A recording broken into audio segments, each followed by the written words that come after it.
बिस्मिल्लाहिर्रहमानिर्रहीम अस्सलामु अलैकुम मेरे वेखने वाले तमाम भैनों ते भरावो और बच्चे बच्चियों करदी तुहानू तुहाडे अपने देसी फैमिली फ्लेवर चैनल देसी फैमिली फ्लेवर ते और उम्मीद करदी हां कि तुसीं सब खैरो आफियत नाल होगे। अज आपां बनाउण लगे बकरे दे पाए 8 पाए आ लसन अदरक प्याज एदा पेस्ट बना लिया, गरम मसाला जीरा ते धनिया कालियां मिर्चां ते तेजपात ते इलायची 3 ते आ हैगी आ दालचीनी हल्दी नमक मिर्च अंदर हुण बिस्मिल्लाहिर्रहमानिर्रहीम आयल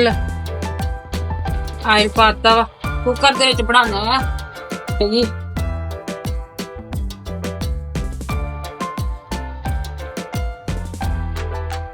तियां 4-5 ਇਹਦੇ ਆ दालचीनी कालियां मिर्चा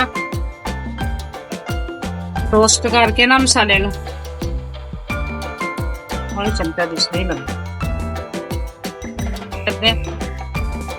पाया तो आ गए सही तरीके नाल इन्हां दे वाल हुंदे आ बहुत वो भी साफ कीते आ।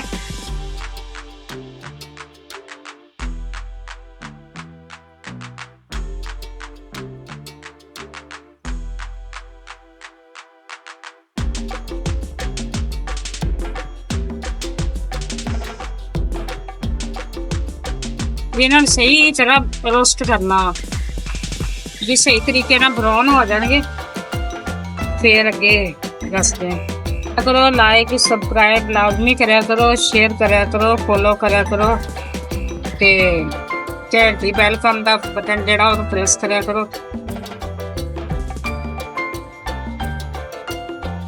इस तरह कि तुसीं देख सकते हो हुण हल्का ब्राउन हो गया वा ते हुण इहदे अंदर प्याज ते लसन अदरक दा पेस्ट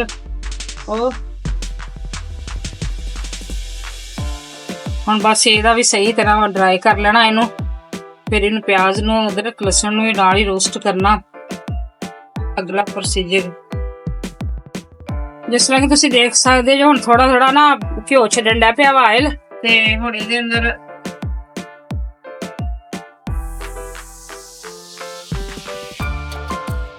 प्याज जेड़ा प्याज ते लसन ग्लैंडर कीता सी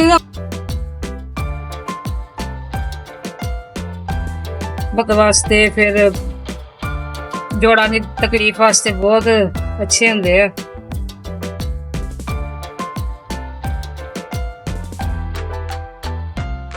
हुण दही ऐड कर दिता एक प्याली ड्राई होए फिर देख सकते माशाल्लाह कितना जबरदस्त कलर आया। देखो पाया सही तरह भुनिया वा अदरक लसन पाई है इस तो कि स्मैल जेड़ा वा ना आवे। गरम मसाले ज्यादा नहीं पाए, थोड़े मैं हल्के ही पाए है गर्मी का करके। हाँ तुसीं देखण डए हो कि कितना जबरदस्त कलर आण डिया वा पाए दा और अच्छी तरीके नाल भुनाई इहदी ओनू घ्यो दे विच अम्मी ने पकाया। टमाटर वगैरह नहीं पाई दे ते तुहाडे नूं हुण एक दरखास्त आ साडी तरफों कि साडे चैनल नूं लाइक करो, साडीआं वीडियोज़ नूं और पूरी वीडियो साडी वॉच करिया करो, सबसक्राइब करो, ज़्यादा तो ज़्यादा सानूं सपोर्ट करो। असीं तुहाडी सपोर्ट दी सानूं ना हुण इस टाइम बहुत ज़रूरत आ ते सब नूं पंजाबी जिहड़े भरा ने भैणां ने साडीआं उन्हां दे अगे रिक्वेस्ट वा कि साडे चैनल नूं सबसक्राइब करो, लाइक करो, शेयर करो।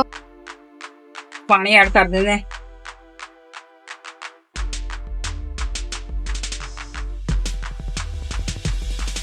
चार गिलास पानी दे बड़े गिलास 4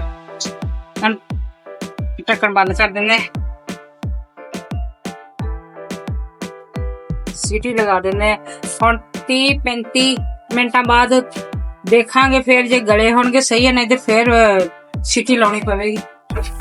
ਇਹਦੇ अंदर टमाटर नहीं ऐड करी दे बिल्कुल भी, पाया दे विच टमाटर नहीं अच्छे लगते नहीं पाड़ी दा। के गैस कढ़ लिया, सीटी उठा ली है, गैस कढ़ लिया सही तरीके ना खाने चुक के देखते हैं। माशाल्लाह कितना जबरदस्त कलर आया तरी वाले पाए। हम चेक करते हैं कि गलिया वा या नहीं।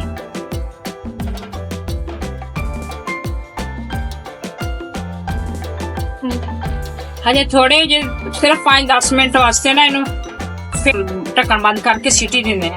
ਐਸਾ ਹੀ ਨਹੀਂ ਗਲਿਆ। ਬਣਾਓ ਚਿਪਚਿਪੇ ਐਸੇ ਪਾਏ ਬਣਾਓ ਔਰ ਘਰ ਦੀ ਮਲਕਾ ਬਣ ਜਾਓ। ਕਮ ਮਸਾਲਿਆਂ ਦੇ ਵਿੱਚ ਜ਼ਬਰਦਸਤ ਪਾਏ ਦੀ ਰੈਸਿਪੀ ਨਾ ਇਸ ਰੈਸਿਪੀ ਦੇ ਵਿੱਚ ਨਾ ਜ਼ਿਆਦਾ ਮਸਾਲਿਆਂ ਦਾ ਖਰਚਾ ਔਰ ਨਾ ਹੀ ਈਜ਼ੀ ਰੈਸਿਪੀ ਜਿਹੜੀ ਤੁਸੀਂ ਘਰ ਦੇ ਵਿੱਚ ਆਰਾਮ ਨਾਲ ਬਣਾ ਸਕਦੇ ਹੋ।